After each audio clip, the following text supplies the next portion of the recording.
Hey guys, Culver here. Welcome to another Racial Legends video. Guys, in this one, we'll be going over Bloodgorged. I have him at level 60, fully ascended, and I put in some of my best Savage and Cruel set gear for you guys to see his full potential. Of course, I did not fully skill him up, just because I want to see how much damage he can do without any skill books, and if those are indeed worth to invest on him. So guys, before we get to the video, of course, it's another day for that whale account giveaway. So we'll be doing the draw from that Outlaw Monk video that I posted yesterday. And again, today we're going to have another draw from this video. So down in the comments below, you'll need to put down the word Bloodgorged as the title of the champion right here. By doing so, guys, being subscribed and putting it down in the comments below, you'll enter into a draw tomorrow to possibly get one ticket for that whale account. At the end of the month, we're going to do a draw from all the ticket winners, and one of those will be the winner of that whale account. So very quickly, guys, this was the video that I posted yesterday. I'm going to copy the URL from here. This was the video that I posted yesterday. I said everybody type in the word Outlaw Monk, and you guys did so in order to enter to the giveaway. Of course, you subscribed in there as well. So we go to our YouTube comment picker right here. I'm going to filter for specific text on this video. I'm going to post that there. I'm going to type in Outlaw Monk. I'm going to see how many comments I get.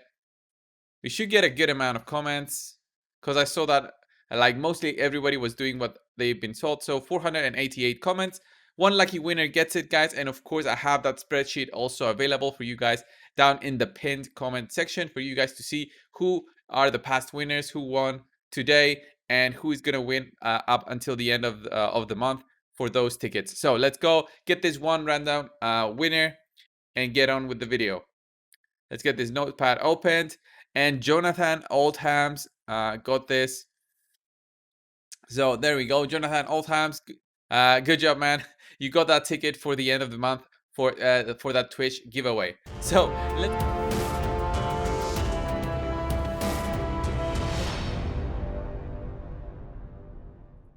So guys, Bloodgorged is an Undead Horde's legendary champion. I think he is a really good champion since his rework. I think he wasn't up to par to many other legendaries before his rework, but his rework actually gave him some potential use for mostly PvP, but also some use for dungeons if you want to use him in there. If he's one of your only legendaries, then he might have some use in there. So his reviews are mixed overall. He has some arena offense use and ice golem's peak, and that's where I'm going to be using him to see if he indeed has that 4.5 and 4.3 rating. As you can see, guys, I do have him on a savage set and a cruel set. These are very end game kind of sets. Savage set is obtained from that Fire Knight dungeon, and the cruel set is obtained from that clan boss. So very difficult to get, but if you want to go the more budget route, you can of course go for some accuracy sets, possibly speed sets. They do work for him, and of course damage if you are lacking damage in your team. If you're not lacking damage, then you can go full utility route and get as much speed and accuracy on him, so he can actually be a utility champion instead of a damage dealing champion. So his overall stats for this video, guys, is 156 speed, 90% critical rate, 247 critical damage. So big on the damage part, not so much on the speed part. 4,500 attack and a 221 accuracy. Very low if you really want to use him for end game PvP. That accuracy is not going to be the number you're looking for. You're looking for higher accuracy numbers. But for this one, 200 is enough for dungeons, and of course low level gold for PvP. His gear, of course, is critical damage, attack percentage on chest, and speed on boots. And attack critical rate accuracy wherever I can on the gear available for me. Of course, I went for an accuracy banner. I could have gone a 6-star, but instead I kept that 5-star to keep it a bit lower and more reasonable. So let's go over his skills very quickly, guys. He's got an A1 that's called Break Defense. Attacks one enemy 2 times. Has a 55% chance of placing a 60% decreased defense debuff for 2 turns. This is a good debuff. I mean, decreased defense is always great. It's a single hitter, so a single target defense debuff application. The chance to apply it is very low. I think 55% for a legendary champion. This should be at least 65%, maybe take it to 85%. So get another 5% through Masteries. Since it's only one debuff and that's on his A1, and it's a defense down where we have rares that have, a much better role doing this.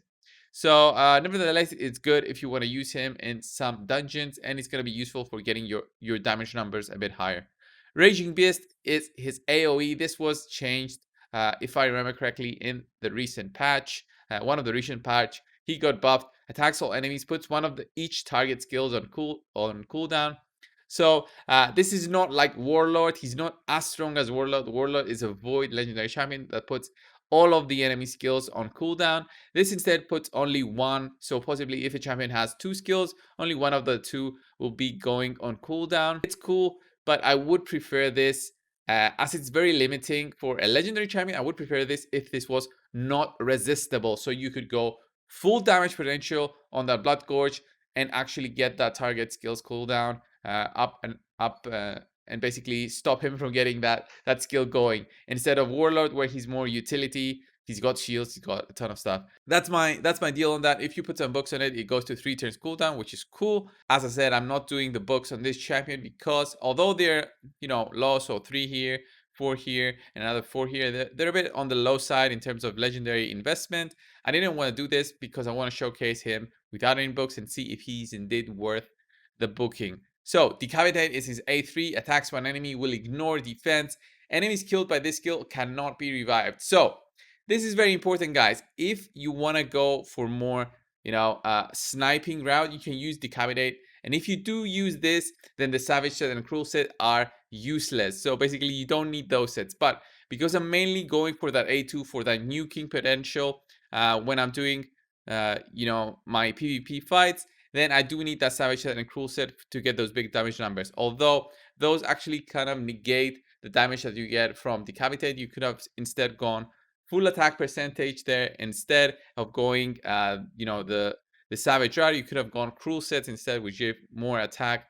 So he could be at a 5.5 K attack maybe, and get those big numbers in with that A3, and also block revive. But since this is a one-hitting attack, it's not going to be that useful against targets like a Rotos.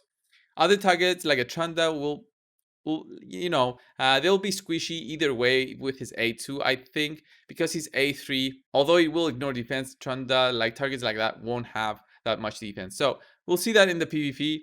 Let's go over his masteries, guys. I do have Helm Smasher here, but again, this is very good for that A2. Instead, if you want to be focusing on that A3, you can go for Flawless Execution instead. This is a very open build up all the way to the tier 6 mastery. It's really on your decision how you want to use Bloodgorged. If you want to focus on that, using that A2, then you need to go for Helm Smasher to get those bigger numbers, and also because you're also focusing on that utility side of his A2. Then on the support tree, guys, go for Master Hexer and of course Sniper for his A1 to apply that defense down. So this is the way that I've built him. Of course, you can build him a bit differently if you would like to. If you don't want to go the support tree, of course, you can go Retribution instead to get that counter going whenever he gets attacked and drops by 25% or more HP. Okay, guys, so first things first, let's go to the Ice Golem and see the damage potential that, this Bloodgorged brings to the team. I should put a cleanser in here instead. So I'm going to use 2 Force Champions in here. This one will be way longer, but I've got a cleanser right there. I've got Battle Khazar to help us out. So it's just going to be a showcase of Bloodgorged and his damage potential here. Let's see that A2. That's nice. We did like 100k there. That's cool. And we got a few weak hits just because you guys know he does those weak hits because he's Force. Okay, let's see Venus. We need that A2 Venus. There we go. That A2 is going to help us out. Cavitate there did 26k. We didn't even crit. I've got a 90% chance to crit. I should have put Battle Khazar in the lead to give me that extra percent crit. Let's see. 53k there on a crit. And we're done with the wave 2. Let's see now on the 2 ads. This is where we need to see that A3 actually do some work. A2 did a 47 and 38k.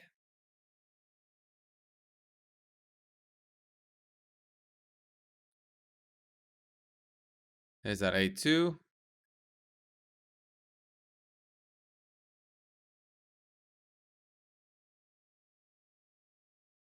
And he did A1 again. Okay, the long cooldown on that A3 definitely doesn't really help.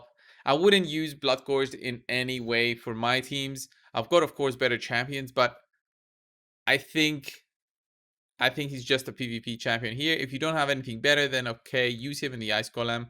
He's got the nice block revive, but the champions like Armiger, he's got the block revive on that A2, and he's not prone to weak hits, and he does damage based on max health. So I think Armiger will be a better choice here, which is kind of crazy, like for that role specifically.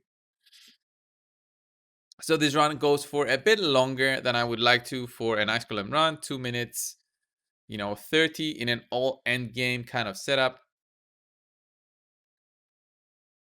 It's all about all the other champions doing the work and not really Bloodgorged here. So we're gonna see in the end, the damage numbers are not gonna be in the favor of Bloodgorged. It's gonna be all about, Battle Khazar and Venus doing the big hits.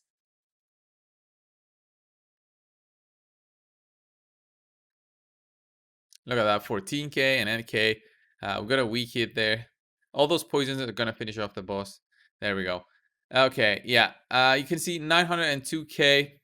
Not that great. 2.4 million from Venus and 1.1 from Battle Khazar. Hey guys, finally, let's just go and do some arena fights. Of course, this will be we're a bit on the stronger side in this arena. We're about 3,400 rating.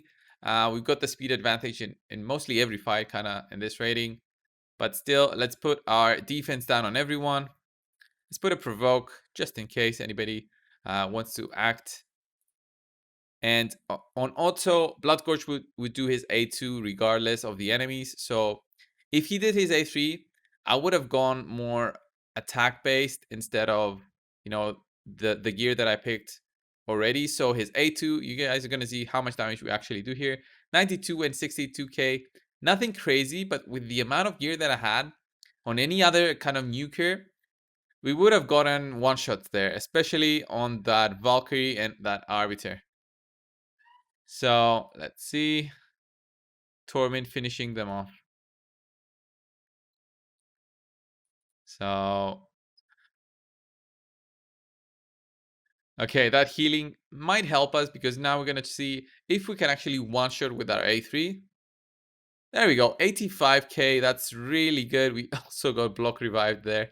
So 85k on, the tankier targets is quite a good number. It means we can one-shot champions like a Valkyrie. That might be annoying. Maybe a Duchess as well if she wasn't Spirit. So kind of beats the point of ignoring that defense when he is weak affinity versus Spirit. It's not gonna help us, especially in PvP. Valkyries and Duchesses are the tankiest targets I usually find. Maybe Krisk sometimes are tanky. Maybe a Torment there can be tanky, and also the block revive will keep him dead. So here we almost have like 100,000 difference. So let's see if we can find a bit harder fights on the next run. We even have a level 50. So from a nuker, all I would want in this case of scenario, a defense down, everybody is controlled. I would want my nuker to just go in and kill everybody. So let's see if he does this. There we go. He does do it, and he also decreases the cooldown. The cooldown decrease also depends on what kind of accuracy you have. So the higher you go up in arena, so 3,500 rating here, the more accuracy you're going to need. So this guy does have the advantage in power against us. So let's see what he does. Let's apply that defense down. I think it's all about that Mountain King getting the advantage there in terms of power.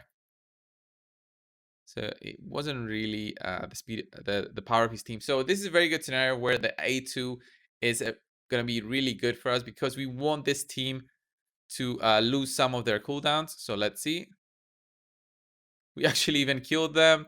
That was a solid damage on a Mountain King and on that Cyrenaic. Maybe they didn't have that much defense, and the Savage Set and Cruel Set definitely helped. So I was surprised about that one. So let's do a final one against a Krisk Valkyrie team.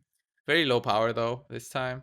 So they seem to be a bit on the weak side. It's all about also having a buff stripper here and a defense down application.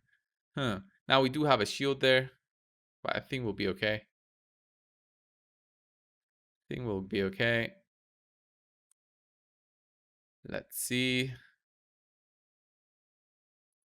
Let's do that A2.